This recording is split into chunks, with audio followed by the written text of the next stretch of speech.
Goed Voel ontbytprogram is Expresso net hier op SABC3, and as we're in that last half hour of the show, there's still lots coming up. Exactly. Our parenting expert Nikki Bush is in studio, and she's talking to us this morning about how to better prepare your child to be independent. We're back here talking parenting on your Feel Good Breakfast show. Now, earlier we spoke about the importance of parenting, or parents teaching their children how to become independent. And we continue that conversation right now with our regular creative parenting expert, Nikki Bush. And I love this topic, Nikki, because it's something that I think a lot of parents, you don't realize that you are actually doing, taking care of every single little need of your child. And it's so important for them to go out and experience, from a very young age as well. So would you say almost like taking the approach of, a bird's nest and slowly kind of just like pushing them out, consciously? Absolutely. So, we, especially as mothers, we love to feel needed. We really actually, it's a bit of a drug, actually. Look, as much as it's time consuming. Because I know it's for my wife that, she's scared that, by pushing that, they will move away further and won't come back. Well, in my opinion, and here's another analogy, there's a kite with kite strings. We need to be letting out the kite strings, not cutting the kite strings, letting out the kite strings little by little, incrementally as our children get older. And we're talking from around the age of 2, we start letting out those kite strings. And what happens with kite strings is that if children start taking advantage or there's a loss of control, we start pulling the kite strings in again. So you bring the boundaries in. We cannot teach children to be reliable and dependable without giving them responsibility. Yes. So take that mother bird and father bird and the nest and the baby bird scenario. They feed their birds, but eventually they start pushing them out, because if they didn't, that bird would fall to the ground with no skills to fly. So they have to push that bird out. And just as we have to let our children go and experience life for themselves, there needs to be a bit of space between our togetherness with our children. Otherwise, there's a very fine line between suffocation and protection.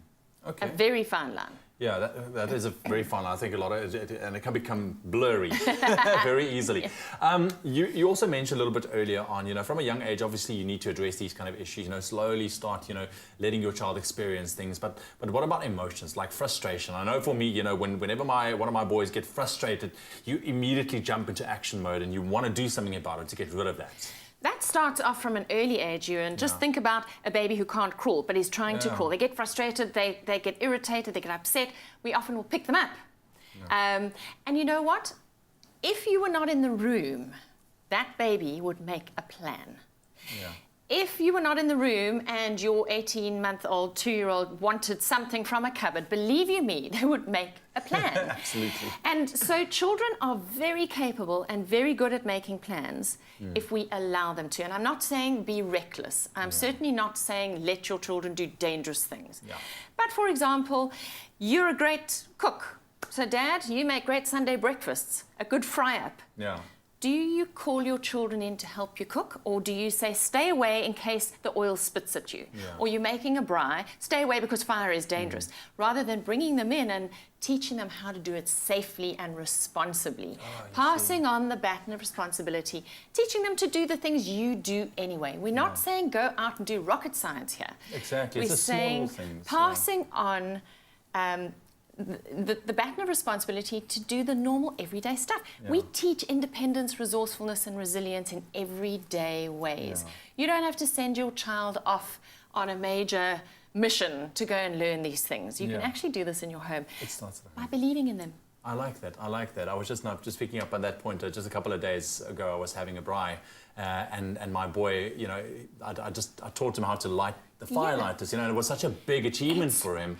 But it was something that I did at home, even though I had to kind of hold him and carry him into the braai. So like you light the back ones first, and the rule is he's not allowed to do it without you present. Exactly. Until he's about 9, 10 years of age, and still you'll be looking through the keyhole around the door to make sure he's doing it properly. Doing it okay. But that's how we do it.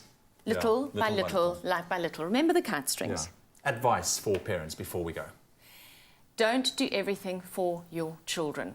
Down to tying their shoelaces, down to carrying their bags into school, to packing their bags for school, and don't do their homework for them.